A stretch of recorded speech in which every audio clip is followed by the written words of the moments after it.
बघायचे.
Good morning. Good morning everyone. Form भरा गया या नहीं भरे हो अभी, इसलिए आए हो? चलिए बढ़िया। तो आज हम लोग एक बार देखेंगे कि यूपीएससी का फॉर्म में ऐसा क्या क्रांतिकारी बदलाव आया है जिस कारण से एकदम उथल पुथल मच चुका है। कुछ ऐसा क्रांतिकारी बदलाव नहीं है। अगर आप फाइनल सिलेक्शन लेते तो सारा चीज़ करना ही पड़ता आपको, है ना। जो डैफ 1 बोलते हैं, डिटेल्ड एप्लीकेशन फॉर्म 1, कब भरते हैं आप? मेंस के बाद। और डिटेल्ड एप्लीकेशन फॉर्म 2, मैं गलती से मेंस के बाद बोल दिया, प्रीलिम्स के बाद, प्रीलिम्स के रिजल्ट के बाद।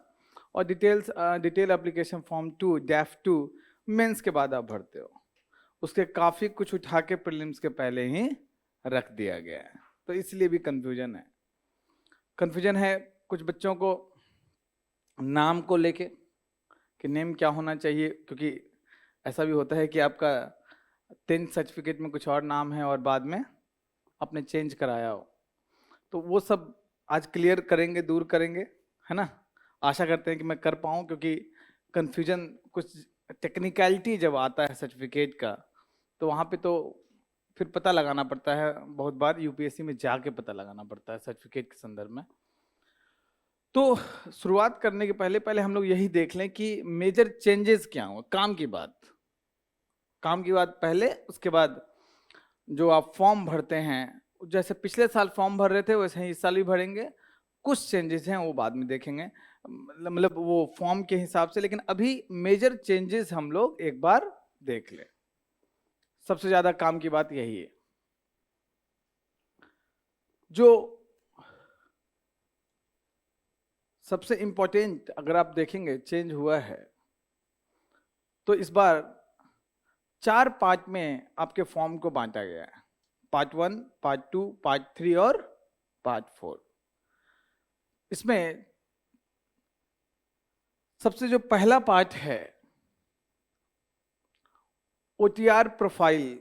वो ओटीआर का full form one time registration. One time registration के संदर्भ में है।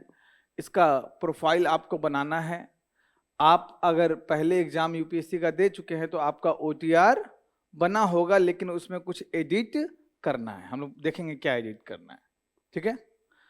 और आप पहला अटेम्प्ट दे रहे हैं तो आपको ओटीआर बनाना पड़ेगा, वन टाइम रजिस्ट्रेशन करना पड़ेगा। क्या होता है वन टाइम रजिस्ट्रेशन?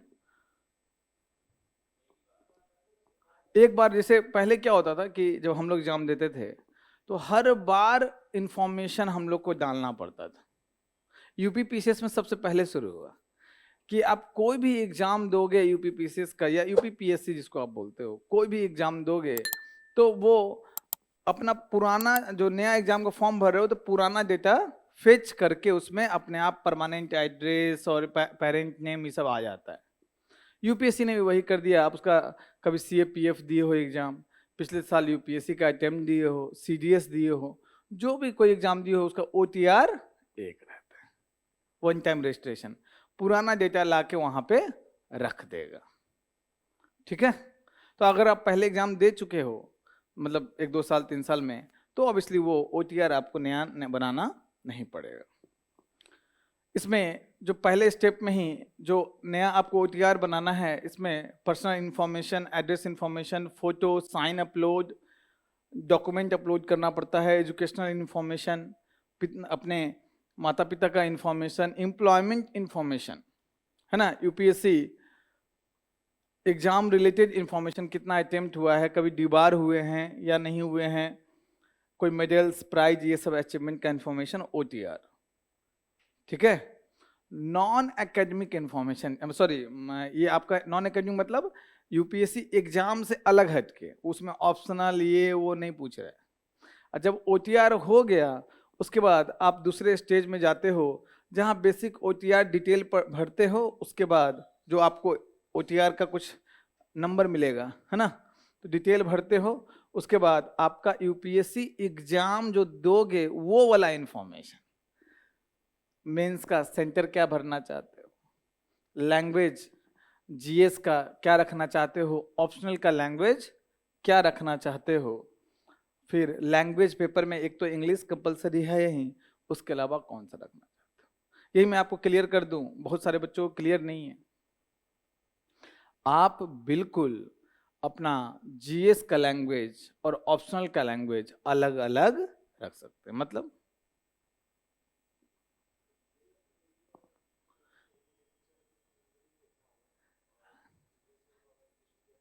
नहीं, तू तो पहले भी था। मतलब ये ऐसा नहीं कि इस बार चेंज हुआ है, 4-5 साल पहले चेंज हुआ है। क्या चेंज हुआ है कि मान लो जीएस हम हिंदी में लिख रहे हैं, जैसे इन जनरल आप लोग हिंदी मीडियम में स्टूडेंट है, लेकिन मुझे सोशियोलॉजी ऑप्शनल है, इंग्लिश में लिखना है, लिखेंगे। आज से 4-5 साल पहले ये रूल नहीं था। मैथमेटिक्स अगर हिंदी मीडियम वाला लेगा तो हिंदी में मैथमेटिक्स लिखेगा, पहले ये था। फिजिक्स हिंदी में लिखेगा, बॉटनी हिंदी में लिखेगा, अब वो रूल हटा दिया गया। लेकिन आप जिद पकड़ लिया कि नहीं हमको उर्दू में ही सोशियोलॉजी लिखना है, लिखिए। समझ रहे ना, मतलब दोनों का भाषा अलग हो गया। ठीक है, स्पेसिफिक डिटेल। उसके बाद आप जब ये पार्ट 3 में आओगे तो इसमें इंटरव्यू का मीडियम क्या आप लेना चाहते हैं। अभी सब नहीं पूछता था पहले, प्रीलिम्स के पहले बड़ा प्रीलिम्स का फॉर्म बड़ा आसान होता था, आसान मतलब कम भरना पड़ता था। अभी ही मीडियम पूछेगा। क्या आप इंग्लिश मीडियम के स्टूडेंट हैं तो हिंदी में इंटरव्यू दे सकते हैं? बिल्कुल दे सकते हैं। आप हिंदी मीडियम के हैं तो इंग्लिश में दे सकते हैं, बिल्कुल फ्लेक्सिबिलिटी है, किसी भी भाषा में आप इंटरव्यू दे सकते हैं। इसमें फिर लास्ट स्टेज में जाओगे तो fees, photo, sign, prelims centre last वाले में है। प्रीलिम्स आपको कौन सा सेंटर लेना चाहते हैं। एक चीज और मजेदार बात कि ये कोई पूछ सकता है कि सर आपने यहाँ भी फोटो और ये अपलोड कराया, यहाँ भी अपलोड करा रहे, नहीं करना पड़ता है, अपने आप डेटा फेच कर लेता है। ठीक है, क्या चेंजेस, मेजर चेंजेस हुआ, ये पॉजिटिव चीज है कि अगर आप अभी ग्रेजुएशन कर ही रहे हैं और ग्रेजुएशन के साथ ही, इन जनरल मुझे लगता है कि बहुत कम बच्चे ऐसे होंगे हिंदी मीडियम में खासकर, ग्रेजुएशन के साथ ही जो लास्ट ईयर में हैं आप भरना चाहते हैं यूपीएससी का फॉर्म, तो पहले क्या था कि आपको जो पासिंग सर्टिफिकेट है वो मेंस एग्जाम के पहले देना पड़ता था। ठीक है, अब क्या है, आप ऐसा नहीं था कि पहले अपीयर नहीं आप हो पाते थे, अपीयर होते थे। आपको अपीयर होने का चांस आपके ग्रेजुएशन के साथ, लास्ट ईयर के साथ मिलता था, लेकिन proof of passing needs to be submitted before mains exam. ठीक है, प्रीलिम्स क्वालिफाई किए उसके बाद आपको प्रूफ करना पड़ेगा। अब क्या है, अब जो मेंस एग्जाम के बाद आपको सबमिट करना है, इंटरव्यू के पहले करना है। मतलब थोड़ा 3-4 महीने का और रिलैक्सेशन मिल गया उन बच्चों के लिए, है ना। क्योंकि बहुत इशू आ रहा होगा, कुछ कुछ कॉलेज में नहीं आ पा रहा होगा, मतलब किसी कारण से डिले हुआ होगा, सर्टिफिकेट आने में देर हो गया होगा, है ना। उसके बाद मेंस के बाद 15 दिन का आपको विंडो मिलेगा। जो 15 दिन का जो ये डॉक्यूमेंट जो जमा करने की बात कर रहे हैं, मेंस के बाद 15 दिन का विंडो मिलेगा, और उस विंडो में आप अपना एजुकेशनल क्वालिफिकेशन और डॉक्यूमेंट ये सब सबमिट कर सकते हैं। पहले कब था ये, मेंस के पहले था। Compulsory document upload prelims stage, बहुत सारा जो डॉक्यूमेंट था पहले, डैफ वन मतलब प्रीलिम्स के रिजल्ट के बाद भरना पड़ता था, और डैफ 2 मतलब मेंस के रिजल्ट के बाद। तो अच्छा आपको ये बता दें, कुछ साल पहले, आज से 7-8 साल पहले एक ही डैफ होता था, है ना, जो प्रीलिम्स के जो मतलब मेंस के एग्जाम के पहले भरना पड़ता था, डैफ। ठीक है, अब क्या है, काफी कुछ आपको पहले भरना पड़ता है। जैसे आपको जो document supporting needs to be uploaded along with DAF 1 DAF 2, अब क्या है, बहुत सारा डॉक्यूमेंट, जैसे डेट ऑफ बर्थ का डॉक्यूमेंट, कैटेगरी का डॉक्यूमेंट, एजुकेशनल क्वालिफिकेशन का डॉक्यूमेंट, ये सब आपको प्रीलिम्स के पहले ही, जो अभी आप फॉर्म भर रहे हो उसी में करना पड़ेगा। ये सब बाद में था पहले, तो थोड़ा ज्यादा हो गया है ना।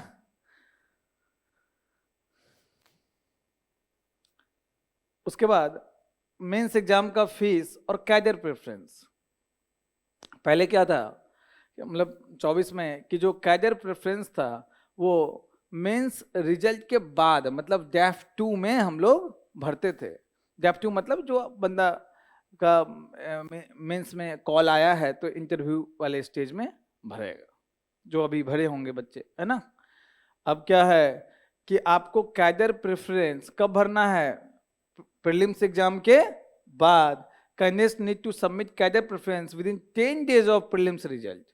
प्रीलिम्स रिजल्ट आएगा उसके 10 दिन के भीतर, आपको रिजल्ट के बाद 10 दिन के भीतर विंडो ओपन होगा, कैडर प्रेफरेंस भरना है।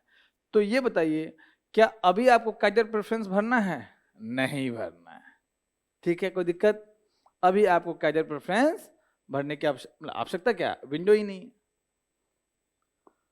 उसके बाद ये disclosure off score of non recommended candidates.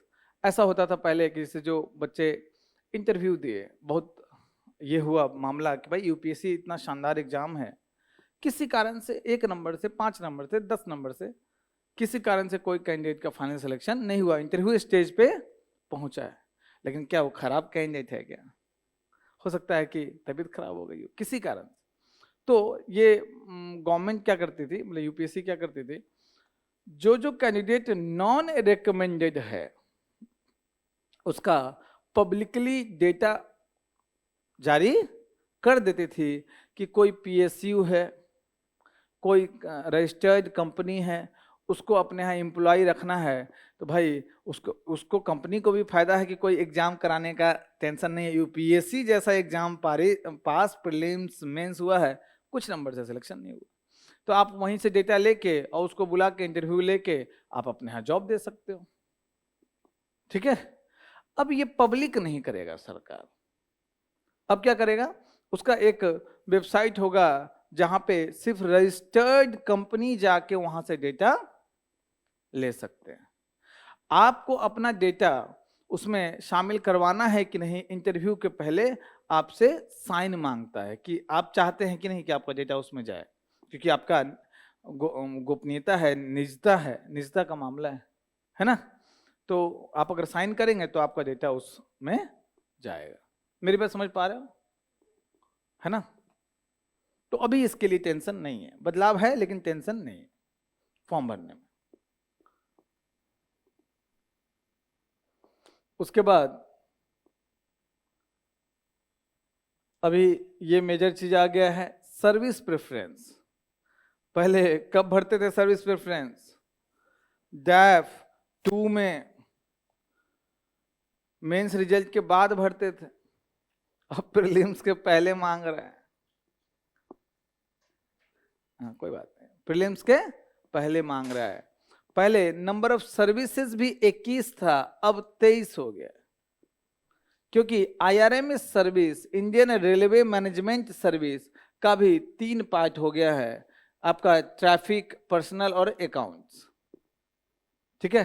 तो आपसे प्रेफरेंस अभी ही मांगेगा, 1 2 3 करके आप प्रेफरेंस दीजिएगा।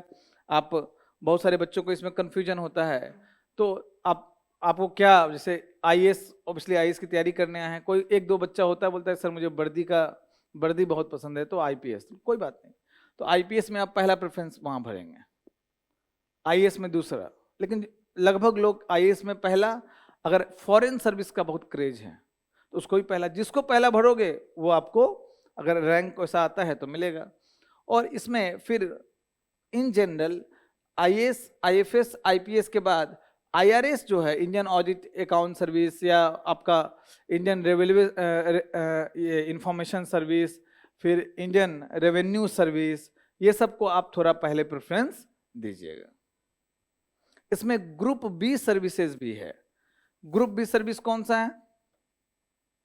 दैनिक्स, दैनिप्स, पॉन्डिप्स, ये है ग्रुप बी सर्विस। एक और है armed forces headquarter civil services, ठीक है। इसके अलावा सारे क्या हैं, ग्रुप ए सर्विस। अब आप बताइए कि ये जो दैनिक्स दैनिक्स ये सब क्या है दिल्ली में? हाँ, यूटी में। अच्छा ये आप जैसे यूपी में बनना चाहते हो एसडीएम तो कौन सा एग्जाम देते हो? हाँ, स्टेट पीएससी देते हो, वही एसडीएम डीएसपी बनाता है ना, वो ग्रुप 20 सर्विस है वो। लेकिन यूटी केंद्र सरकार के अंदर आता है तो यूपीएससी ही यूटी का स्टेट पब्लिक सर्विस कमीशन समझ जाओ, यूपीएससी ही है। तो यूटी का भी एग्जाम वही कराता है। तो अगर आप ये दैनिक्स आपको मिलता है तो आप यूटी में किसमें, दिल्ली, अंडमान, लक्षद्वीप, दमनद्वीप जो है, इन सब में क्या मिलेगा, एसडीएम बनेंगे। अगर नीचे रैंक आया तो इन्हीं जगह पे दैनिक्स डीएसपी बनेंगे, जो यूपी में आप बनते हो, बिहार में बनते हो। वही चीज पौंडीचेरी यूटी का भी यूपीएससी ही कंडक्ट कराता है। तो ग्रुप 20 सर्विस है, खराब सर्विस नहीं, मैं नहीं बोल रहा हूँ, सरकार इसको ए और बी ऐसे कैटेगराइजेशन करता है। ठीक है, ठीक। अब एक बार किसको सर्विस का प्रेफरेंस देखो बाद में, कब, जब एडिट का ऑप्शन आएगा 12 तारीख से, है ना। हाँ, बाद में वो अभी तक कोई क्लियरिटी नहीं है, तो मेरे अनुसार नहीं कर सकते। ठीक है, ठीक है, मैं आपको बढ़िया डैफ भी, है ना, आपको दे दूंगा। ठीक ठीक। अब स्टेप बाय स्टेप प्रोसेस, इसमें सबसे पहले ओटीआर आप फिल करते हो। अगर आप पुराना ओटीआर है तो ये ओटीआर आईडी डालते हो, पुराना वन टाइम रजिस्ट्रेशन ले लेता है, बेसिक आपका इंफॉर्मेशन ले लेता है। जो पहला बार फॉर्म भर रहा है न्यू रजिस्ट्रेशन पे क्लिक करेगा। जब पुराने वाले पे आप डालते हो, अच्छा आपका जो मोबाइल फ़ोन होना चाहिए, जो नंबर दोगे वर्किंग होना चाहिए, उसमें मैसेज आता है। क्योंकि बहुत सारे बच्चों का क्या होता है कि कॉलिंग नंबर अलग, व्हाट्सअप नंबर अलग, गलती से व्हाट्सअप नंबर दे दिए तो मैसेज कहाँ आएगा। बहुत सारे बच्चे बोलते सर मेरा नंबर है सेव कर लीजिए, लेकिन व्हाट्सअप नंबर भी सेव कर लीजिए क्योंकि मैं व्हाट्सअप उससे चलाता हूँ। अरे ये क्या बात है ना, बड़ा कन्फ्यूजन हो जाता है। तो आप ऐसा नंबर आपको देना है जिसमें आपको मैसेज आता हो, ठीक है, टेक्स्ट मैसेज। फिर आपको ओटीपी डालोगे, ये डालो वेरिफिकेशन कोड, ये है, हो जाएगा। याद रखना इस सबके लिए अलग अलग आएगा, इसको देख के यही मत भर देना, ठीक है। हाँ, कैप्चा कोड, हाँ हाँ। उसके बाद आप जब उसमें जाते हो तो इसी में आपको पर्सनल इंफॉर्मेशन, हर चीज, अगर पुराने हो तो पुराना लिए हुए है डेटा पहले से, लेकिन हो सकता है कि आपका जो पेरेंटल ये जो सॉरी एड्रेस इंफॉर्मेशन है कुछ चेंज हो सकता है ना। तो उसमें आप क्लिक करके एड्रेस चेंज कर दो, एडिट उस समय आराम से कर सकते हो। फोटोज एंड साइन अपलोड, इसमें एकदम ध्यान रखना है। क्या बोला है, जब एप्लीकेशन फॉर्म आया है उसके 10 दिन पहले तक का ही फोटो होना चाहिए, पूरा नाम और उसके साथ। तो ये ध्यान रखना है कि आपका जो फोटो आएगा तो आपको अभी खिंचवाना है, अगर पुराना फोटो है तो अभी खिंचवा लीजिए, ठीक है। और उसमें ध्यान रखना है 3/4 में आपका चेहरा आना चाहिए। मैं डायग्राम बनाने में शानदार हूं तो जैसा चेहरा, यहाँ आपका जिस नाम और डेट, डेट कौन सा, डेट ऑफ बर्थ, जिस दिन फोटो खिंचवा रहे हो, क्या लगना है 20 केबी से 300 केबी के बीच में जेपीजी फाइल में अपलोड कर सकते हो। ऐसे ही सिग्नेचर का जो है वो ब्लैक पेन से साइन करना है, ठीक है, ब्लैक पेन से साइन करना है और उसको अपलोड करना है। तो नया बिल्कुल आप कीजिएगा, क्योंकि फोटो ऑब्वियसली कॉमन सेंस से आपका पुराना ही फोटो होगा, है ना। दूसरा एक चीज और ध्यान देना है, बहुत सारे बच्चे ये बात नहीं ध्यान देते हैं। अब जैसे कि अभी वो आप जैकेट पहने हुए हैं और जैकेट में जाके ऐसे फोटो खिंचा लिया, कोई दिक्कत नहीं, लेकिन आपको ध्यान देना है कि मेंस चलो कोई बात नहीं, इंटरव्यू पैनल के सामने भी वही फोटो आएगा। वो जो डैफ उसको मिलेगा तो उसी जैकेट वाले फोटो में रहोगे, उस डैफ में लिखा होगा यूएसपीए, आपका लिखा है ना टी शर्ट पे, तो वो फोटो में क्या लिखा होगा, यूएसपीए। ये सब अनप्रोफेशनल फोटो माना जाता है। मेरी बात समझ रहे हो? हम ये नहीं बोल रहे कि ऐसा कपड़ा मत पहनो, जिस आंख बन के सोचो कि तुम कल को इंटरव्यू दोगे और उसके सामने जो फोटो लगा हुआ है उसमें वो जैकेट का वो नारा निकला हुआ है, धागा निकला हुआ है, यूएसपीए लिखा हुआ है, या वो लड़का टोपी पहन के खिंचवा लिया, टोपी उसका चेहरा ही नहीं दिख रहा है ना, ठंड बहुत है, टोपी मंकी कैप पहन के, खैर नहीं खिंचवाना है लेकिन ऐसे खिंचवा लिए आप, जैसे ट्रैक सूट पहने हुए हैं कुछ कुछ बच्चे, ट्रैक सूट, क्योंकि अभी हम लोग डैफ देखते हैं तो ट्रैक सूट में फोटो होता है। आप सिविल सर्विसेज का तैयारी कर रहे हैं तो ये ध्यान देना है, अरे पहने रहो टोपी है, टोपी उतार रहा है, जस्ट बता रहा हूँ, सेंसिटाइज कर रहा हूँ, क्योंकि ये गलती हम लोग करते थे। आपको फॉर्मल शर्ट, क्योंकि पैंट का टेंशन नहीं है, इतना ही आना है, तो फॉर्मल शर्ट, अगर टाई हो तो टाई भी लगा लीजिए, किसी किसी के पास फॉर्मल ब्लेजर होता है या फिर कोट पैंट होता है, कोई दिक्कत नहीं, पहन के एकदम खिंचवा लीजिए, क्योंकि वो इमेज उसके सामने भी डेस्क पे जाएगा। प्रॉपर हेयर कट, मेरी तरह बाबा नहीं बन के, वो क्लीन शेव है ना पुरुषों के लिए, और पूरा क्लीन शेव होके वहां पे आपको फोटो खींचना, क्योंकि इंटरव्यू के दिन भी क्लीन शेव आपको रहना है, ठीक है। लड़कियां भी अगर सूट पहनती हैं ठीक है, लेकिन टी शर्ट्स में और इस सब में फोटो नहीं आपको खिंचवाना है, ठीक है। साड़ी हैंडल करना मुझे पता है टफ होगा उस दिन, अगर हैंडल कर सकती हैं तो साड़ी में फोटो खिंचवा लीजिए, कोई दिक्कत नहीं, क्योंकि उनके पास वो इमेज जाएगा, वो इमेज कुछ ना कुछ हो, अप्रत्यक्ष रूप में ही सही, कुछ ना कुछ तो प्रभाव डालता होगा। जब मुझे प्रभाव डालता है, किसी का फोटो देख के मैं हंसने लगता हूँ, है ना, हुडी पहन के फोटो खिंचाए हुए थे तो हमको हंसी आ जाता है, तो उनको तो आता ही होगा, है ना।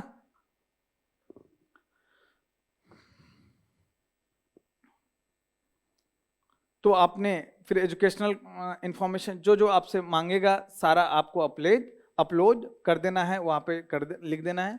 हाँ बोलिए।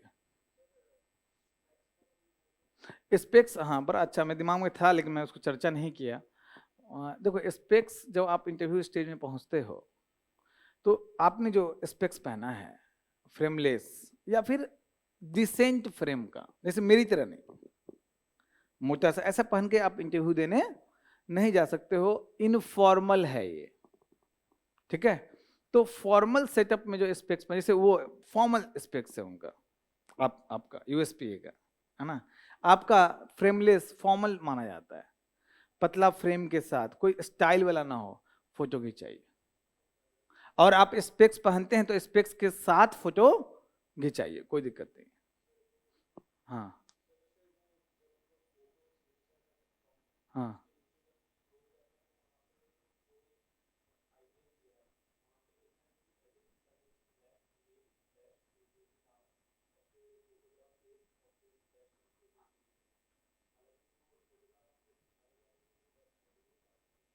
नहीं तो उसको बोलिए ना, तो वो तो कंप्यूटर से हेडिंग डालता है।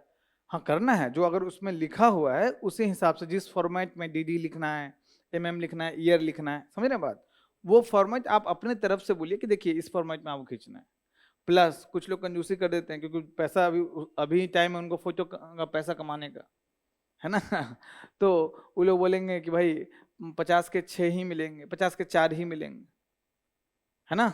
तो फिर वहाँ 50 रुपया बचाइए मत, बोले 100 का 8 दीजिए, हमको 15 दे दीजिए, क्योंकि सेम फोटो आप एग्जाम हॉल में ले जाओगे, प्रीलिम्स के एग्जाम हॉल में, है ना, सेम फोटो आप मेंस में यूज होगा, इंटरव्यू कागजी कार्रवाई होती है, खासकर इंटरव्यू में सेम फोटो 3 4 5 फोटो हो सकता है कि आपको इंटरव्यू स्टेज में यूज हो, तो एक्स्ट्रा बनवा लेना है, एक दिन मोमो नहीं खाना है, और क्या 30-40 रुपए का मोमो मिलता है, नहीं खाना है।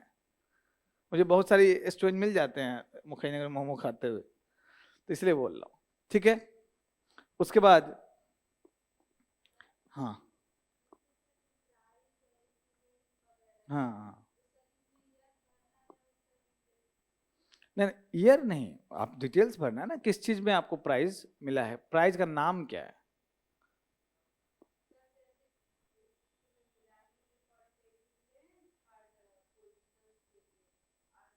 थर्ड पोजीशन किस चीज में। अच्छा। हाँ, तो वो प्राइज है या कुछ और है। प्राइज है वो। ओके ठीक है, कोई दिक्कत नहीं, आप भर सकते हैं। हाँ बिल्कुल आ जाएगा, आप वहाँ पॉलिटेक्निक कॉलेज में जीती हैं, लेकिन याद रखिए सारा डिटेल फिर वो डैफ में वहाँ जाएगा इंटरव्यू पैनल के पास। तो वो फिर वो ऑब्वियसली जब रनिंग में आप जीती हैं तो उनको लग रहा होगा कि रनिंग करती है, और मुझे लगता है कि आप ऐसे पढ़ाई के चक्कर में नहीं कर पाती होंगी रनिंग, तो फिर आपसे सवाल रनिंग पे आएगा, ये सब ध्यान रखना है। प्राइज वो ये सब डैफ 1 में भरा जाता था या डैफ 2 में भरा जाता था, अभी इंटरव्यू के पहले, है ना। तो ये इंफॉर्मेशन अब वहां जाएगा। कर सकते हैं इसके, अगर कोई बहुत बड़ा प्राइज नहीं है, समझ रहे हैं बात, तो हाँ हो सकता है। अगर आपको लगता है कि कोई बढ़िया प्राइज है जिसको डिस्कस आगे इंटरव्यू में पूछे तो मजा आए बताने में। अब जैसे मैं रनिंग में जीता था, ठीक है, तो सेकंड प्राइज आया, दौड़ने वाले 2 ही लोग थे, ठीक है। खैर जोक बोल रहा हूँ, ऐसा नहीं है। ऐसा भी हुआ है कि मजाक, एक जोक बोल रहा हूँ कि सेकंड मिला, दौड़ने वाले एक थे। क्यों इतना खराब दौड़ा कि प्राइज देने वाला बोला कि जो पहला आता वो आज आ नहीं पाया, है ना। तो ये सब आप स्कूल में छोटे इसमें छोटा मोटा जो ड्राइंग कंपटीशन होता है उस समय प्राइज मिलता है, तो वो सब नहीं, जो इम्पोर्टेंट है जिसको आप वहां पे रखना चाहते हो पैनल के सामने। हाँ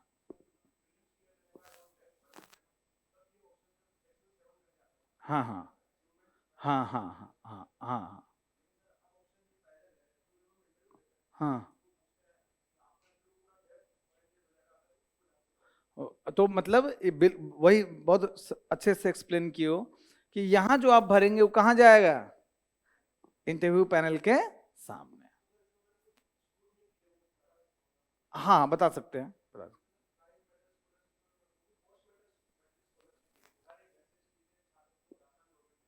अच्छा पोस्ट। हाँ हाँ, तो यहाँ पे स्कॉलरशिप का है ऑप्शन, वहां पे अंदर में, ठीक है दे सकते हैं, बिल्कुल अच्छा स्कॉलरशिप है। हाँ हाँ, क्या संभाला। प्लाटून लीडर इन कहाँ, स्कूल में। ब्लॉक लेवल मतलब वो एडमिनिस्ट्रेटिव ब्लॉक। हाँ हाँ, मतलब जिला में जो ब्लॉक्स होंगे उसका जो एक ब्लॉक लेवल, तो बड़ी बात है, छोटी बात थोड़ी ना है। हाँ हाँ, तो वो हम लोग पर्सनल डिस्कस कर लेंगे। आपका नाम क्या हुआ। अच्छा, तो वो हम लोग पर्सनली भी डिस्कस कर लेंगे, लेकिन आपने अभी तक जो बोला है गुड। हाँ ठीक है, समझ में आ गया। तो बेसिकली कन्वर्सेशन इसलिए भी हम लोग कर रहे हैं कि समझ में आए कि हम लोग कुछ भी ना लिख दें इसमें, क्योंकि आप जो डैफ में भरते हो लगभग 60-70% क्वेश्चन डैफ से ही पूछा जाता है इंटरव्यू में, ठीक है। क्योंकि आप खुद दे रहे हो कि मेरी हॉबी है डायरी लिखना, इसमें हॉबी नहीं पूछ रहा है, लेकिन अगर खुद दे रहे हो तो पूछेगा फिर सवाल। बहुत सारे लोग फेक लिख देते हैं, तो फिर तो फंसना ही है, क्योंकि वो तोप लोग हैं, आराम से पकड़ लेते हैं क्या गड़बड़ है क्या नहीं, ठीक है। हाँ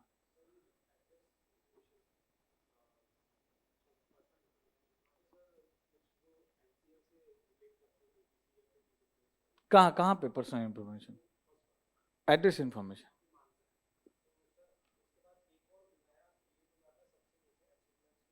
हाँ हाँ,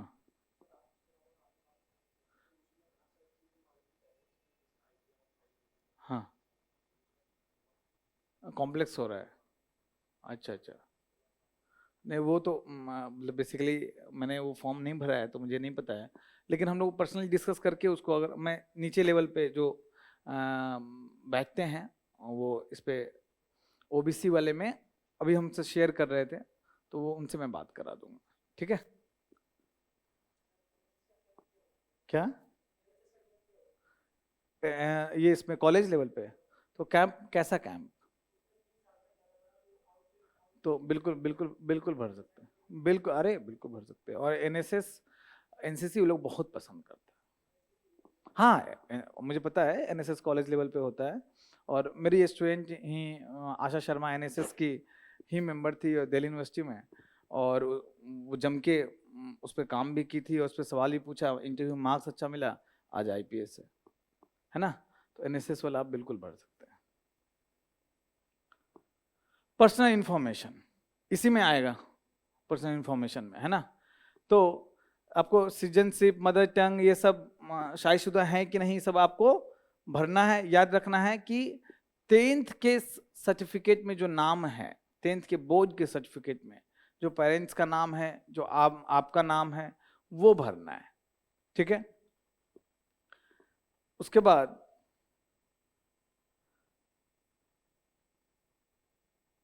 एड्रेस इंफॉर्मेशन है, आप करस्पॉन्डेंस कौन सा देना चाहते हैं, परमानेंट एड्रेस कौन सा देना चाहते हैं, जो पिछले साल की तरह ही सारा आपका इंफॉर्मेशन है। वो जो आपका ओबीसी वाला है, तो वो उसमें कुछ चेंज नहीं हुआ, पिछले साल भी वही होगा, इस साल भी वही होगा, है ना। हाँ हाँ,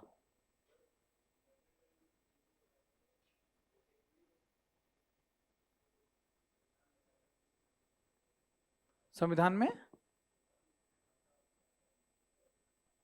हाँ तो भोजपुरी मदर टंग है, वो जो भी थोड़ा ना कि 22वीं अनुसूची की भाषा में से आपको एक लिखना है, मतलब लगभग यूपी। अच्छा ऑप्शन, ओके ओके, तो हिंदी फिर, तो फिर हिंदी भर दीजिए। अच्छा ऑप्शन ही नहीं आ रहा है, कोई बात नहीं, तो फिर हिंदी भर दीजिए, ठीक है। वैसे कायदे से मदर टंग आपका भोजपुरी होना चाहिए, है ना, लेकिन जब है ही नहीं ऑप्शन तो हिंदी भर दीजिए। हाँ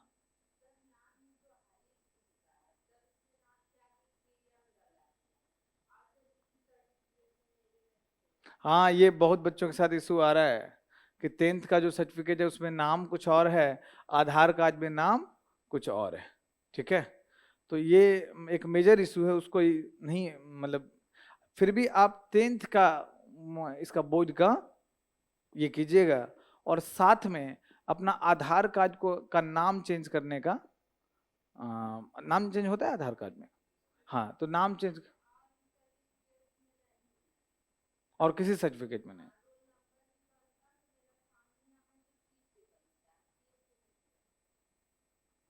और वहाँ क्या किया है, क्या लिखा है 10th में, ऐसा क्यों, क्यों कैसे लगा दिया। अच्छा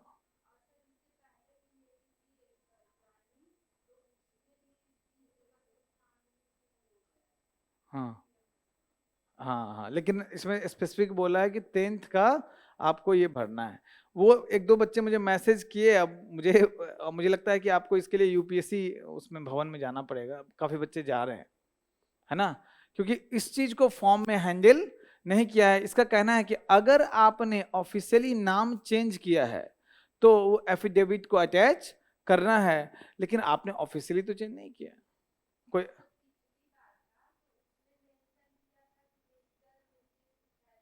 वो नहीं लगाना है,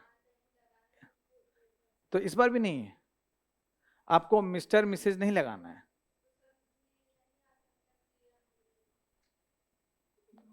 वो नाम का हिस्सा हो गया, सर्टिफिकेट में जो लिखा होगा वो इम्पोर्टेंट, ठीक है। लेकिन एक बार आप यूपीएससी भवन में चले जाएगा, इस चीज को हैंडल नहीं किया है अभी, यूपीएससी को लग रहा है कि लोगों का जो नाम जो है वो ये रहता है, मतलब चेंज कराते हैं तो उसका एफिडेविट बनाते हैं, न्यूज़पेपर में पब्लिश कराते हैं, होता है ना, लेकिन उस चीज को हैंडल किया, इस चीज को हैंडल नहीं किया है कि लोगों का नाम वहां अलग वहां अलग है। फोटो इमेज ये सब आप अपलोड कर दिए, फोटो कैसे अपलोड करना है बता दिया मैंने। डॉक्यूमेंट, मैट्रिकुलेशन सर्टिफिकेट आपको डॉक्यूमेंट अपलोड करना है, उसके बाद ग्रेजुएशन पास वाला अपलोड करना है। हाँ, यहाँ पे सर्टिफिकेट या मार्कशीट है ना, दोनों ऑप्शन है आपके पास। उसके बाद यहाँ फोटो आईडी, चाहे Aadhaar card, voter card, PAN card, passport या डीएल कोई भी है, याद रखना है वो फोटो आईडी अच्छे से रखना है। एग्जाम हॉल में भी वही फोटो आईडी लेके जाना है, वही फोटो आईडी फिर इंटरव्यू में भी आपका यूज होगा। तो अगर आधार कार्ड है तो फिर उसको आप यूज कीजिए और हर स्टेप पे उसको लेके जाइए, कैरी कीजिए। उसका आपको जेरोक्स करा के रख लेना अच्छे से आधार कार्ड। हाँ, तो मार्कशीट अपलोड का मतलब वो तो फोटो कॉपी थोड़ी ना, वो तो इमेज फॉर्म में होगा ना, तो ओरिजिनल ही होगा ना। ठीक है,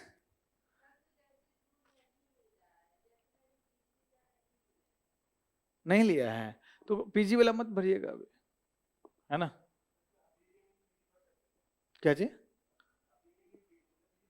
लिखा, इफ एनी, तो नहीं है तो क्यों भर सकते हैं, कोई बात नहीं, कोई बात, कुछ नहीं होता उसका। ठीक है, अब है आपका वही सब इंफॉर्मेशन जो बेसिक, कितना मार्क्स मिला, कितना ये हुआ, सब आप भरोगे। पेरेंट का इंफॉर्मेशन आप देना है 10th के सर्टिफिकेट के हिसाब से। हाँ हाँ,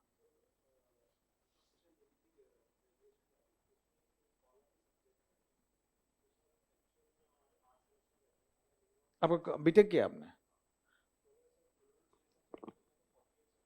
हाँ हाँ हाँ, नहीं तो आपका ये बताइए कि उसमें सब्जेक्ट्स है, तो आपको किस बीटेक किस सब्जेक्ट में किए हैं आप? तो वहाँ सिविल इंजीनियरिंग का ऑप्शन नहीं आ रहा है तो? हाँ हाँ, आपने बीटेक कहाँ से किया है? तो उसमें ऐसा भी होता है कि लास्ट के जो सेमेस्टर्स हैं या लास्ट 2-3 सेमेस्टर्स, उसका एवरेज, जिसके मैंने बीटेक किया साउथ से, बेंगलोर से, तो उसमें क्या था कि लास्ट के 4 सेमेस्टर का ही वो मार्क्स जुड़ता था फाइनल रिजल्ट में। ऐसा कुछ है क्या? ओवरऑल वो सीजीपीए निकलता है। तो जो आपके मेजर सब्जेक्ट्स हो, देखिए लगभग सब्जेक्ट में पास होना होता है, मेजर ही होता है, तो सिविल इंजीनियरिंग संबंधित सब्जेक्ट्स उसमें लिख दीजिएगा। ठीक है, जैसे पहले सेमेस्टर में मैथ भी पढ़ना पड़ता है, होता है फर्स्ट सेमेस्टर, तो वो सब मत लिखिएगा, वो सब को स्किप कीजिएगा। और पहले सेमेस्टर में तो कंप्यूटर साइंस पढ़ना होता है, मैकेनिकल इंजीनियरिंग पढ़ना होता है, पता है ना ये बात, तो सबको हटा दीजिएगा।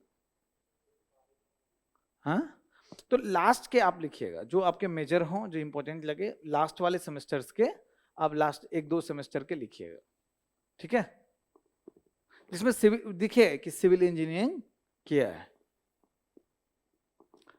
पेरेंट का एड्रेस इंफॉर्मेशन सब लोग दे दिया, कहीं एम्प्लॉयमेंट इंफॉर्मेशन है आपके पास, छुपाना नहीं है। ठीक है, कहाँ आप जॉब कर रहे हैं, ये present employment, have you been employed, कभी एम्प्लॉयड हुए हैं, have you been self employed, कुछ कुछ लोग ट्यूशंस पढ़ाते हैं, है ना, लिख सकते हैं। और मैं आपको बता दूं यूपीएससी में बड़ा पसंद करता है कि बच्चा अपने 25 साल का हो गया, अपने परिवार पे बोझ बन के नहीं है, अपना खर्चा निकाल के पढ़ रहा है, दे अप्रिशिएट इट। ठीक है, तो आप सेल्फ एम्प्लॉयड हैं, हाँ, है ना। Have you been ever employed, क्या हम बोल रहे हैं, या देखिए दो है, योर प्रेजेंट एम्प्लॉयमेंट और have you been ever employed, क्या पहले एम्प्लॉयड हुए हैं? बहुत सारे लोग, जैसे मैं ही आईबीएम में 2 साल जॉब करता था, जॉब फिर रिजाइन मार के यहाँ तैयारी करने आया, तो मैं आईबीएम का इंफॉर्मेशन उसमें भरता था। ठीक है, अब क्या होता है, ये डैफ में जाएगा ये चीज, तो वो फिर आपका जो पुराना एम्प्लॉयमेंट है उससे सवाल पूछेगा क्या काम किए, उसको भी तो इंटरेस्ट आता है। नहीं तो कितना वो एक ही चीज लोग से पूछता रहेगा, यूसीसी के बारे में बताओ, ये बताओ, वो भी चाहते हैं कि कुछ डाइवर्सिटी आए, कुछ नया कन्वर्सेशन करें। जितना लड़का आता है सबका हॉबी क्रिकेट ही है, तो वो भी चाहते हैं कुछ डाइवर्सिटी हो, है ना। तो है आपका एम्प्लॉयमेंट और आपके लिए भी फायदेमंद है, क्यों? आपको पता है कि क्या पूछेगा, तो तैयारी करके अच्छे से जा सकते।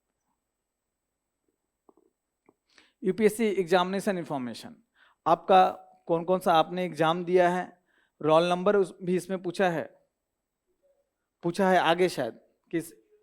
हाँ, तो जिसमें रोल नंबर एक दो बच्चे मैसेज कर रहे हैं सर याद नहीं है ना, तो 00 लिख लीजिए। लेकिन इन जनरल मैं आपको सेंसिटाइज कर दूं, क्यों लोगों को अपना एडमिट कार्ड या ये सब मिलता नहीं है पुराना। क्या होता है कि डाउनलोड करता है, पेन ड्राइव में रखा, प्रिंट आउट 2-3 लिया, छोड़ दिया, पेन ड्राइव फॉर्मेट हुआ, वो भी खत्म।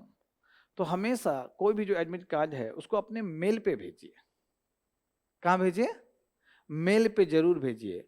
और अब इसलिए उसको डिलीट नहीं करना है, एक अपना फोल्डर बना लीजिए जिसमें एडमिट कार्ड वाला या इस तरह के इंपॉर्टेंट डॉक्यूमेंट्स सेव रहे हैं, तो हमेशा के लिए वो सेव्ड हो जाता है। ठीक है, मोबाइल गुम हो जाएगा तो खत्म, तो क्या करो, मेल पे भेज दो। पुराना साल जाके और सर्च मार सकते हो, लिख दो फलाना साल का एडमिट कार्ड। ठीक है, तो सेव रखना है। नहीं है एडमिट कार्ड, रोल नंबर नहीं है, 000। अचीवमेंट, प्राइजेज, स्पोर्ट्स में प्राइज, मेडल, स्कॉलरशिप। ठीक है, आपका स्कॉलरशिप बढ़िया वाला है, मतलब स्टेट लेवल का है, बिल्कुल आप कर सकती हैं। अब जैसे कि आपके लिए कि जैसे आप अगर लिखती हैं रनिंग का, तो फिर तैयार रहिए, फिर अभी से रनिंग करना शुरू कर दीजिए, उसके संदर्भ में जानकारी प्राप्त करना, क्योंकि वो पूछेगा फिर। हाँ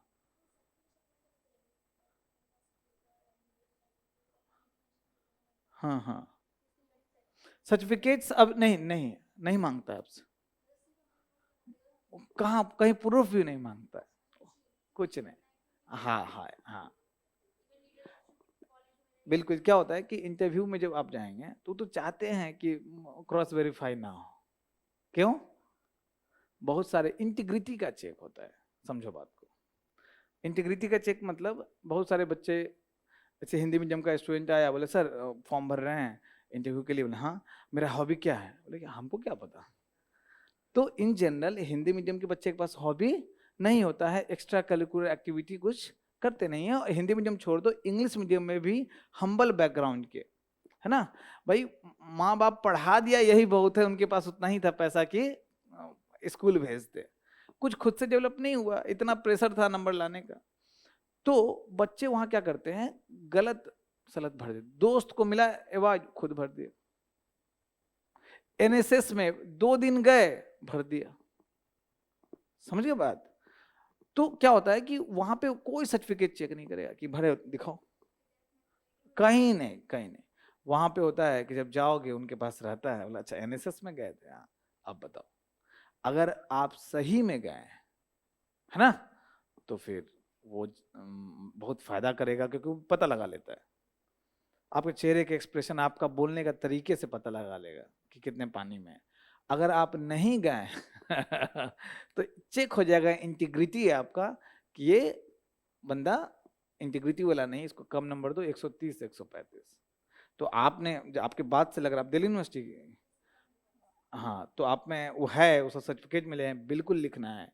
ठीक है, और उसके बाद में तैयारी कीजिएगा इंटरव्यू के लिए, तो उसको तैयार करना है और वहां जाके। ठीक है,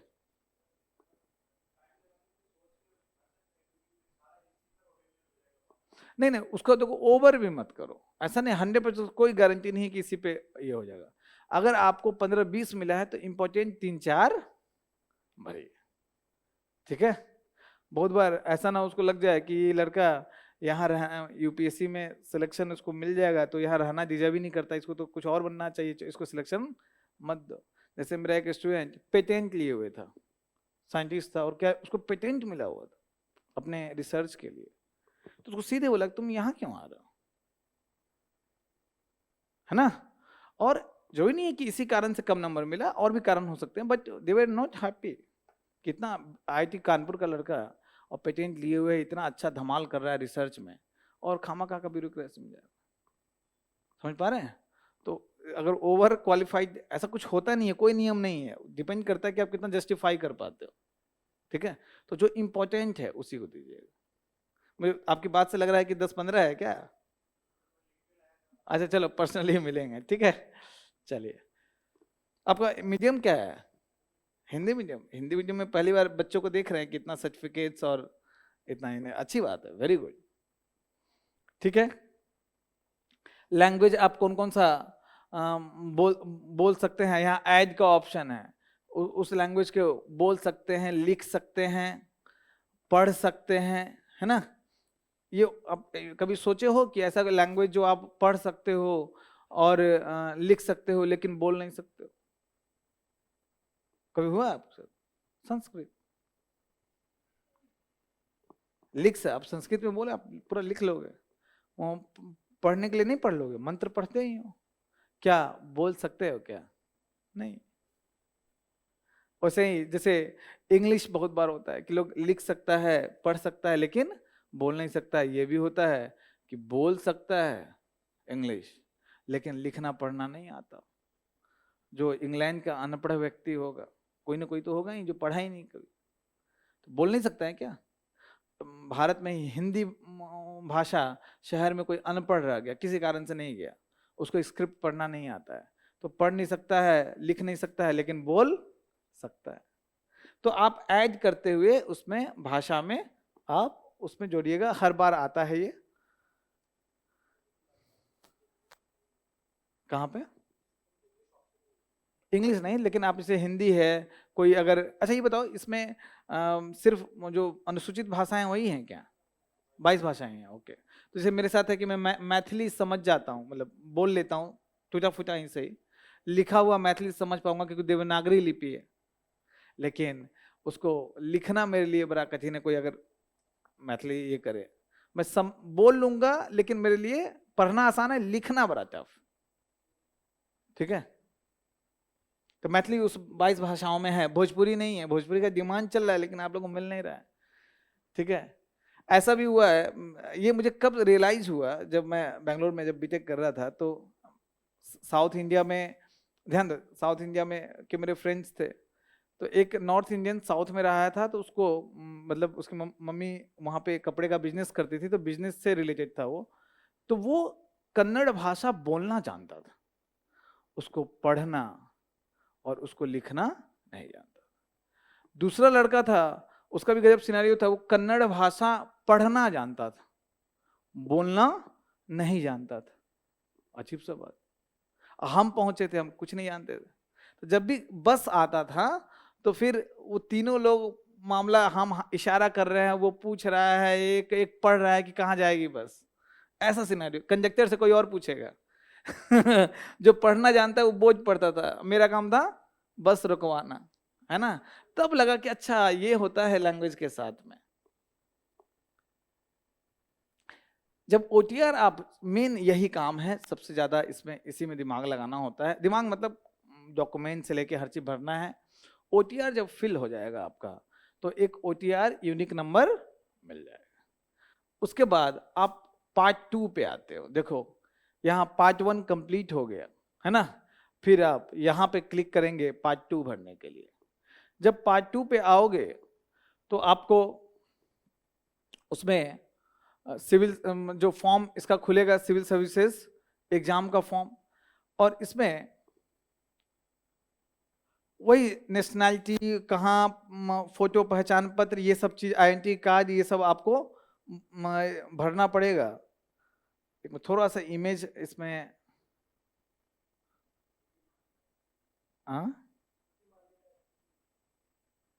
अच्छा खुद ही ले लेता है, अच्छा सारा इंफॉर्मेशन वो पीछे से ले लेता है, तो आपको कुछ भी उसमें चेंज, सेंटर भरना पड़ेगा क्या? आगे भरना पड़ेगा। तो दिल्ली के पास जैसे गाजियाबाद भर सकते हैं, नोएडा, मुझे लगता है गाजियाबाद से अच्छा ऑप्शन नोएडा है, क्योंकि वहाँ मेट्रो जाती है। दूसरी बात कि नोएडा का इंफ्रा थोड़ा ज़्यादा अच्छा है, तो वहाँ पे स्कूल अच्छा है। हाँ तो वही वही वही, हाँ पूरा जिला हो जाएगा, ये तो है, लेकिन दूर भी भेज सकता है, लेकिन स्टिल इज बेटर। ठीक है, हाँ आप कहाँ के रहने वाले हैं? माता पिता कहाँ? अच्छा अच्छा, थोड़ा दूर है। वैसे Jaipur is a very good option, है ना।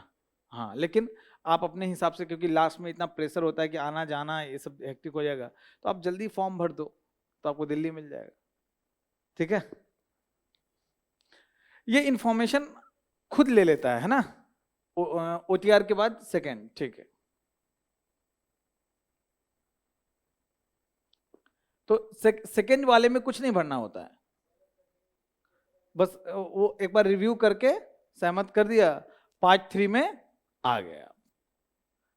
Click here for details application form for part 3। तो पार्ट 2 में कुछ तो आपका सेंटर और ये सब नहीं है,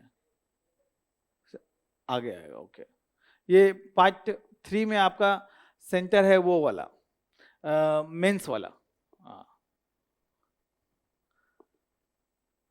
अब इसमें आप मीडियम सेलेक्ट कीजिए, कौन सा मीडियम में आप नहीं तो हम लोग आगे आ गए, तो आपका वो पार्ट 3 है कहाँ? एक्चुअली वो ब्लड है ना, पूरा दिख नहीं रहा है इसमें, लेकिन मोटा मोटी मैं बता देता हूँ कि हाँ आपको थोड़ा सतर्क रहना है कि पार्ट 3 में आपको पार्ट 3 में ही भरना पड़ता है आपको सेंटर इसका मेंस का।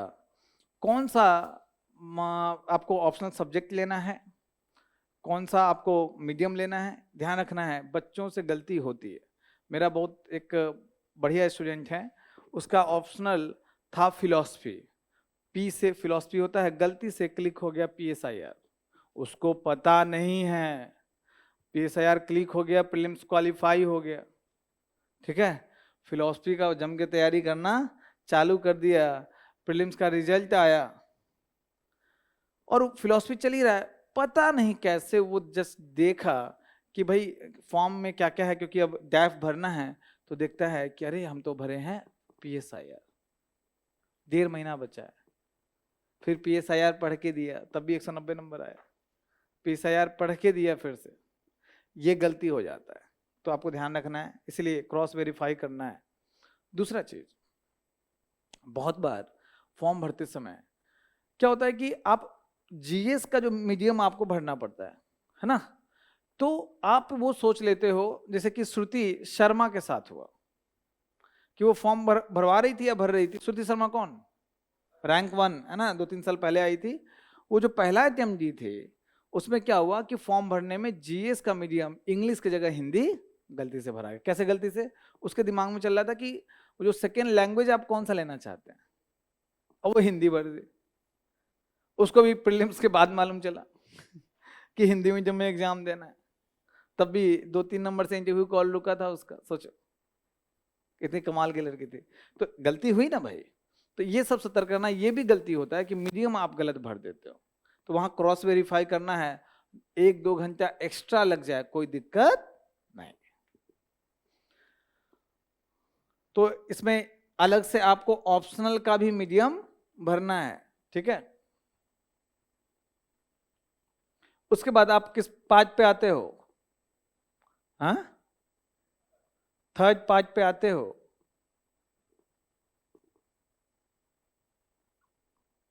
इसमें इंटरव्यू के बारे में, इंटरव्यू की लैंग्वेज आपसे पूछा है, हिंदी इंग्लिश। इसमें कितना लैंग्वेज होता है? 2 ही है, या तो इंग्लिश या हिंदी, ठीक है। आप तमिल भाषा में भी लिखे हो तो आपको इंग्लिश या हिंदी में इंटरव्यू देना है। उसके बाद यहाँ पे ये इंपॉर्टेंट है कि भाई किसको कितना हम क्या प्रेफरेंस दें। तो बेसिकली इन जनरल, चूंकि आप ग्रुप ए सर्विस को पहले प्रेफरेंस देते हो, ग्रुप बी को बाद में, आप पे मैं आपको बता दूं, इस सब फील्ड जॉब, ग्रुप बी जो सर्विस है वो फील्ड जॉब है। बहुत सारे बच्चे जो इसमें ग्रुप ए सर्विस में पोस्टल सर्विस है या कुछ IRMS सर्विस है, उससे ऊपर फील्ड जॉब को पसंद करते हैं, उनका अपना प्रेफरेंस है, क्योंकि वो कहते हैं कि मैं ब्यूरोक्रेट फील्ड जॉब के लिए बनना चाहता था, तो वो दैनिक्स को ऊपर रख देते हैं।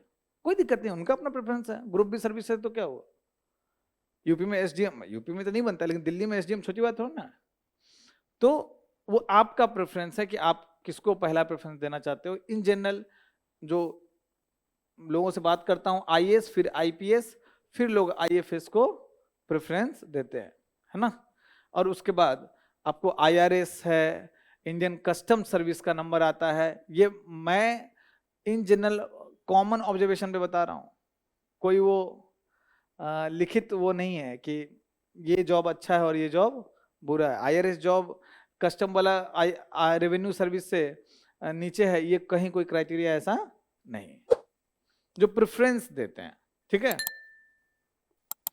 इसमें रेवेन्यू सर्विस में भी कस्टम है, इनकम टैक्स है, कुछ लोग इसको ऊपर रखते हैं, कुछ लोग कस्टम को ऊपर रखते हैं। ठीक है, तो आप खुद से देख लीजिए, डिस्कस कर लीजिए। बहुत सारे सिलेक्टेड कैंडिडेट का डैफ ऐसे ही मिल जाता है, मैं भी अभी क्लास के बाद आपको डैफ दिखाऊंगा, उन डैफ की हेल्प से आप कर सकते हो। ठीक है, उसके बाद आप जो पार्ट 3 में ही जो सोशियो इकोनॉमिक क्वेश्चन पूछे जाते हैं, जिसमें बैकग्राउंड, एजुकेशन, एम्प्लॉयमेंट स्टेटस, ये सारा चीज़ आपको भरना होता है। और लास्ट में फिर पार्ट 4 पे आप जाते हो, जहाँ पे फिर से फोटोज, पहले तो फीस, फोटो और साइन जो है वो अपने आप आ जाएगा, जो आपने कहाँ भरा था OTR में, वो आ जाएगा। और उसके बाद सेंटर जो है उसको सिलेक्ट कर लीजिएगा, फीस कितना रुपया है, 100 रुपया, 100 है, वो भर दीजिएगा, काम हो गया। याद रखना है कि 12 तारीख लास्ट डेट है, 11 फरवरी लास्ट डेट है, उसके बाद 18 तक आप उसको चेंज कर सकते हैं। अच्छा ये बताइए कि 11 से 18 के बीच में OTR को चेंज कर सकते हैं क्या?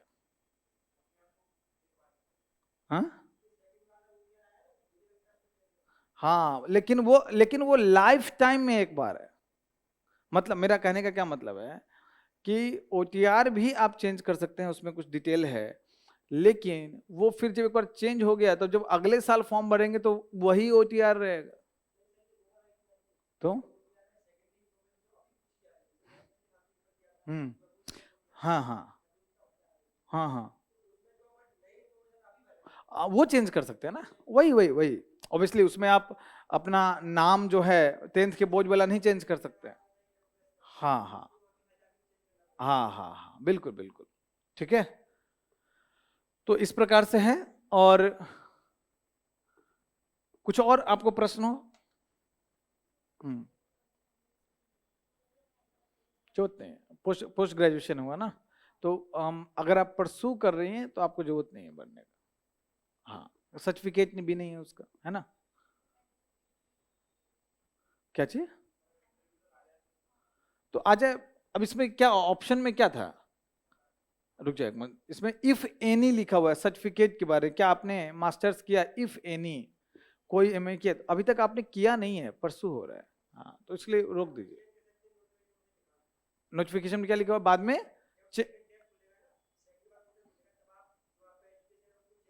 नहीं, सेकेंड बार कब? प्रीलिम्स के बाद, मेंस के बाद? अच्छा, तो मेंस के बाद अगर आपका मास्टर्स कंप्लीट होता है उसके बाद आप उसको बदल सकते हैं। ठीक है, कुछ ऐसे इंफॉर्मेशन होंगे जिसको आप चेंज ऑब्वियसली नहीं कर सकते हैं, जैसे कैटेगरी, साफ साफ लिखा हुआ है, कैटेगरी को चेंज आप नहीं कर सकते हैं, नाम ये सब नहीं चेंज कर सकते, लेकिन वो तो चेंज, जो ग्रेजुएशन वाला है वो तो है ही ऑप्शन।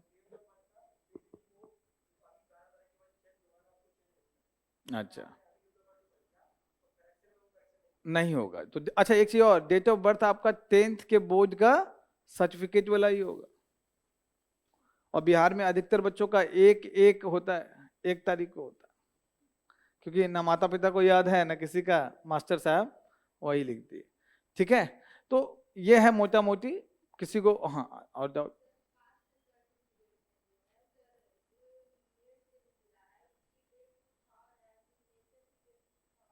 देखिए, OBC सर्टिफिकेट में तो खासकर लिखा हुआ है 3 फिनेंशियल, पिछले 3 फिनेंशियल ईयर का है, और आपका जो सर्टिफिकेट होना चाहिए वो 1 अप्रैल है, 1 अप्रैल 2024 के बाद का होना चाहिए, और 11 फरवरी जब नोटिफिकेशन आया उसके पहले का होना चाहिए। एक क्लियर कर लो।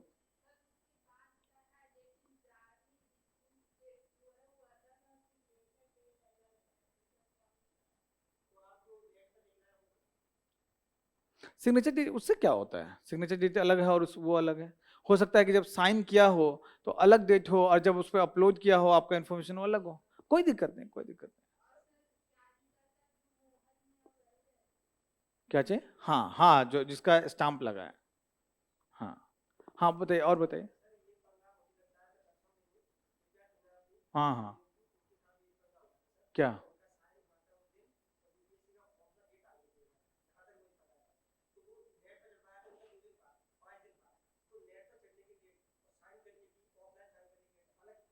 हम्म,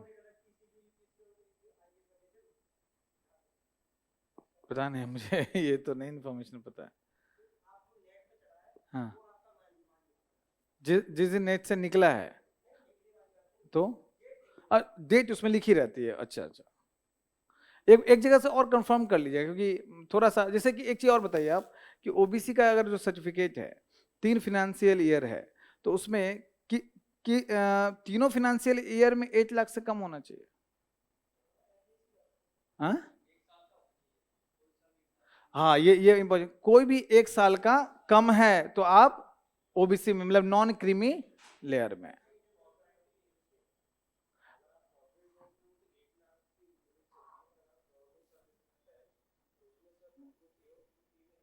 हाँ, ग्रुप सी में कितना भी सैलरी है तो वो तो कैसे भी नॉन क्रीमी होगा, और ग्रुप ए और ग्रुप बी में नहीं होना चाहिए।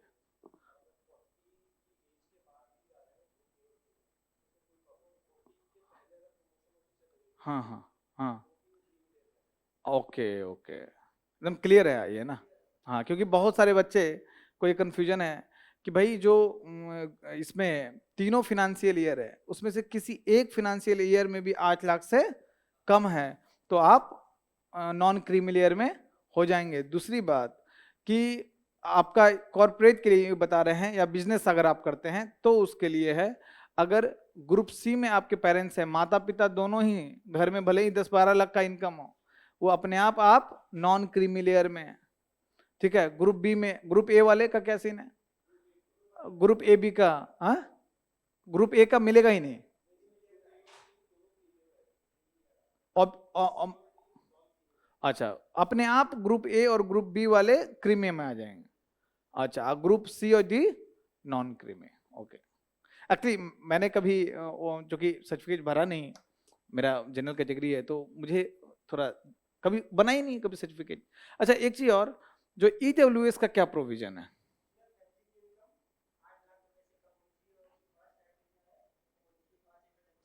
ठीक है ठीक है, तो एक चीज लोग को कंफ्यूजन रहता है, काफी बच्चे पूछते हैं, उसमें उनको लगता है कि सिर्फ पिताजी की सैलरी नहीं, फैमिली इनकम जोड़ते हैं, यहां तक कि आपका भी इनकम जोड़ा जाता है। तो ओबीसी में सिर्फ पेरेंट्स का इनकम जोड़ा जाता है, फैमिली इनकम नहीं जोड़ा जाता है। ओबीसी में आप कितना भी कमा रहे हो लेकिन पेरेंट्स इनकम कम है तो आप नॉन क्रीमी में आ जाएंगे। ईडब्ल्यूएस में पूरे फैमिली का इनकम आपका जोड़ा जाता है। हाँ, माँ, अब आप आते हो ना, तो वही माँ बाप और आप, भाई वगैरह नहीं आते हैं। हाँ, ठीक है, तो लगभग आपको क्लियर हुआ होगा, यही डिस्कशन से क्लियर होता है। अ, आप इन जनरल हम देखते हैं कि लोग फॉर्म भरने के बाद क्या करते हैं कि हड़बड़ाहट में होते हैं, अब फॉर्म भर दिया और एक बार भी रिव्यू नहीं करते हैं, क्योंकि बार बार आपको आता है कि एक बार आप देख लीजिए देख लीजिए, लेकिन हम लोग रिव्यू, ऑप्शनल रिव्यू नहीं करते हैं, जैसे वो लड़का नहीं किया, मीडियम रिव्यू नहीं करते हैं, कभी श्रुति शर्मा ने नहीं किया, है ना। तो आपको वो चीज़ अच्छे से देखना होता है और उसके बाद आराम से उसको फॉर्म भरिए। आराम मतलब नंबर ऑफ आवर्स ज़्यादा लीजिए, नंबर ऑफ डेज ज़्यादा मत लीजिए। मुझे लगता है कि लगभग लोग ऑनलाइन ही पैसा पेमेंट करेंगे, है ना। अब वो भी किसके लिए है? जनरल कैटेगरी के लिए। हाँ, अच्छा, जनरल के बॉयज, लड़के ही मारे जाते हैं ना, सिर्फ जनरल के बॉयज के लिए है वो। ओबीसी, एससी, एसटी और जनरल की गर्ल्स है उनके लिए नहीं। ओबीसी में भी बॉयज के लिए है, अच्छा, जनरल का बॉयज और ओबीसी का बॉयज, कोई भी गर्ल्स नहीं, ठीक है। और एससी एसटी को तो है ही नहीं। हाँ, अच्छा, जो जो जनरल का गर्ल्स है उसको भी पेमेंट नहीं करना है, तो कोई चालान और कुछ ये होगा नहीं, है ना। ठीक, अगर कोई एसबीआई से जाके करता है तो थोड़ा ज़्यादा लंबा प्रोसीजर है, आपको उसी फॉर्मेट में एप्लीकेशन लेके वहाँ पे कुछ चालान नंबर मिलता है और यहाँ के चालान नंबर देना है। मुझे लगता है कि अभी हम लोग जनरेशन में हम लोग जाते थे एसबीआई, आप लोग जनरेशन में आप लोग डेबिट कार्ड सबके पास होता ही है। वहाँ क्यूआर है ऑप्शन, यूपीआई है? अरे very good very good. UPI का भी ऑप्शन है। अगर आपके पास नहीं तो पड़ोसी से कैश में 100 रुपया दे दीजिए और वहीं करा दीजिए, नहीं तो चाय वाले से करा दीजिए। खैर जोक्स अपार्ट, और एक और लास्ट बात कि लैपटॉप पे भरिएगा प्लीज, मोबाइल फोन पे नहीं। आधा चीज आप मोबाइल फोन पढ़ रहे थे? हाँ नहीं, लेकिन थोड़ा टैबलेट पे भी थोड़ा वो अटैच करना ये सब थोड़ा टफ होता है, क्योंकि मैं टैबलेट यूज करता हूँ। लैपटॉप से भरिए, जिसके पास लैपटॉप नहीं है पड़ोसी का ले लीजिए, वो भी नहीं है तो साइबर कैफे भी कहीं कहीं अब बचा है ना, खुला नहीं है, बचा है, वहां से भरिए, ठीक है। और किसी को बोलिए मत, जैसे आपको दोस्त लोग बोल रहा है कि भरने के लिए, नहीं, आपको खुद वहां बैठ के भरवाना है या भरना है, ताकि अपना क्रेडेंशियल्स अच्छे से देख सकते हैं। चाह के भी ये हर क्रेडेंशियल्स उसका कंफर्म मतलब कॉन्फिडेंट नहीं होंगे, ठीक है। तो आप अपना फॉर्म खुद से भरिए, यूपीएससी का तैयारी कर रहे हो तो मतलब भरना ही चाहिए, ठीक है। चलिए बेस्ट ऑफ लक। और हाँ, किसमें किसमें क्या इशू आ रहा है बताइए। नहीं नहीं नहीं, पता नहीं, इन जनरल, इन जनरल क्या है, ये सही है। जो शेड्यूल कास्ट और शेड्यूल ट्राइब का जो लिस्ट है, वो कोई स्टेट का लिस्ट नहीं है, सेंटर का लिस्ट है। कोई भी सर्टिफिकेट अगर स्टेट में बनता है तो वो सेंटर और स्टेट दोनों के लिए ट्रू है, ठीक है, ठीक है। तो इसलिए उसमें टेंशन मत लीजिए। नहीं नहीं कोई दिक्कत नहीं। हाँ पीछे,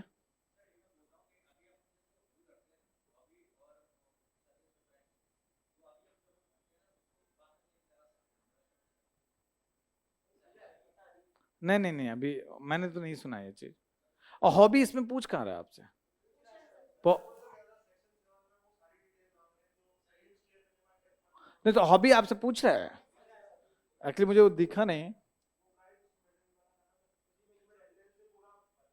तो वहां क्लिक करो तो हॉबी का ऑप्शन आता है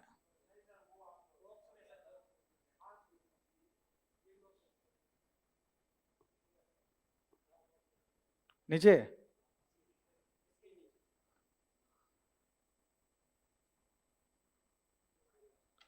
sports, other extra curricular activities and interest, okay. तो ये तो हम लोग डैफ में बाद में भरते थे, ठीक है ठीक है। तो हॉबी भी ध्यान रखना है, आपको फेक नहीं करना है, ठीक है ना। हॉबी ना होना क्राइम नहीं है, गलत हॉबी भरना क्राइम है। क्राइम मतलब कोई सजा नहीं देगा, हथकड़ी नहीं लगाएगा, लेकिन आपका यही होगा कि इंटरव्यू में फिर गड़बड़ हो जाएगा। वो पकड़ लेते हैं किसका सही है किसका नहीं। अब और ऐसा भी हॉबी नहीं भरना है जो मतलब, एक लड़के का हॉबी मैं नहीं बोलना चाहता हूँ, लेकिन गुल्ली डंडा लिख दिया वो। और कोई टीचर ने बोल भी दिया कि नहीं ठीक है, क्या दिक्कत है, आपका हॉबी है, बट ये कॉमन सेंस से लूडो खेलना, गुल्ली डंडा इन जनरल मुझे नहीं लगता है कि सही है। वो हॉबी कहाँ परसू करोगे आप? बिल्कुल बढ़ सकते हैं, सच ए कॉमन हॉबी, बट उसमें रियल सेंस में इंटरेस्ट हो। बस खिचड़ी बना रहे हैं और कुकिंग, नहीं नहीं नहीं नहीं नहीं, बिल्कुल बहुत फेमस, लेकिन आपने किया है क्या फार्मिंग? बिल्कुल आपको बहुत ज़्यादा फायदा होगा। फार्मिंग हॉबी भर सकते हैं। मेरे एक दो स्टूडेंट काफ़ी अच्छा नंबर लाए। वो एक्चुअल सेंस में फार्मिंग करता करता था, अब तो नहीं करता, ऑफिसर बन गया। और जाके खुद अपने हाथ से गन्ना काटता था, सारा काम, खाद लाना, ये लाना, उर्वरक लाना, हर चीज़। और उसको बोला कि तुम फार्मिंग लिखे होगी, कि बहुत सारे लोग फेक भरते हैं फार्मिंग। छुट्टियों में घर गए, थोड़ा सा पानी ट्यूबवेल से निकाल के कर दिया, फार्मिंग हो गया, है ना, पकड़ लेता है। अब वो अंदर जाके जो इश्यूज पूछने लगा, वो मस्त जवाब दिया, उसको 185 184 मार्क्स मिला। इसे हिंदी मीडियम में इन जनरल उतना मिलता नहीं है, अच्छा नंबर मिला। तो आपने किया है फार्मिंग, बिल्कुल फार्मिंग बढ़िया।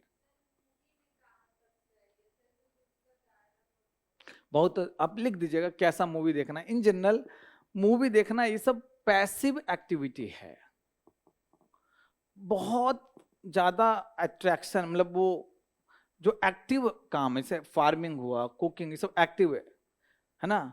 वेब सीरीज ये सब से लिखने से मेरे अनुसार बचिएगा, है ना, क्योंकि बिंज वॉच का कॉन्सेप्ट होता है, दिखता है कि थोड़ा इसका अलग रुख है, वो लोग पुराने लोग हैं, ऐसे भी नया जनरेशन में ये सब चीज पसंद नहीं करते हैं, ठीक है।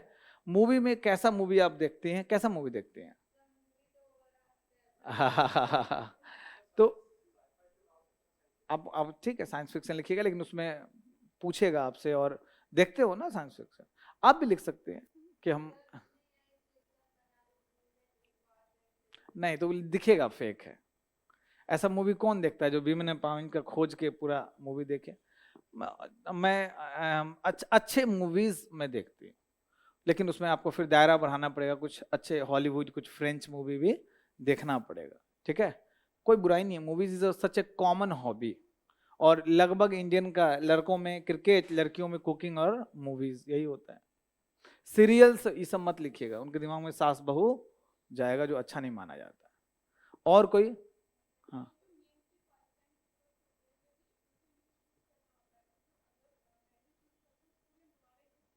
इंग्लिश का ऑप्शन ही नहीं है ना। 22 अनुसूचित भाषाओं में से 8वीं अनुसूची में 22 में से वो नहीं है इंग्लिश, नहीं है, नहीं, जाके देख लेना। तुमको मीडियम क्या है तुम्हारा? हाँ, तो तुम दोनों इंग्लिश में लेना चाह रही हो? हाँ, आसान है हिंदी अपना। आपको मदर टंग क्या है? हाँ, तो हिंदी ही ले लीजिएगा। और बताइए।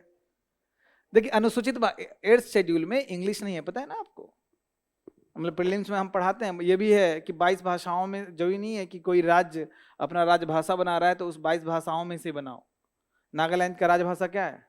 इंग्लिश है। क्यों? जबकि 22 भाषाओं से अलग है। हाँ, जो पॉलिटिक्स से थोड़ा दूर, क्योंकि आप ठीक है, वैसे सब लोग देखते हैं इंडिया में, हाँ मैं भी देखता हूँ, यहाँ भी सब देखते होंगे। थोड़ा दूर रखना है। देखिए, आपका अभी हम लोग पर्सनली डिस्कस करेंगे, आपके बहुत सारे हॉबी, बहुत सारे इंटरेस्ट है, खत्म करना है। एक या दो, तीन तो जाना ही नहीं चाहिए। कोई बात नहीं, कोई बात नहीं, ठीक है।